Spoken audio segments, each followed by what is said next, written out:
Mày phải vào tận trong à? Ai cũng phải chết. Không nước rồi. Vào tận trong. Cho thằng bên đây cho sáng. Rồi.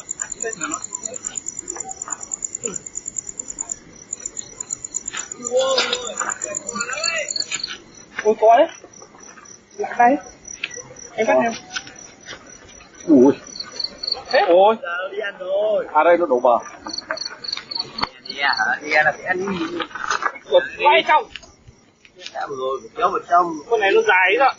Hít vào trong. Căng dây lắm. Ai trời. Ui, hai người.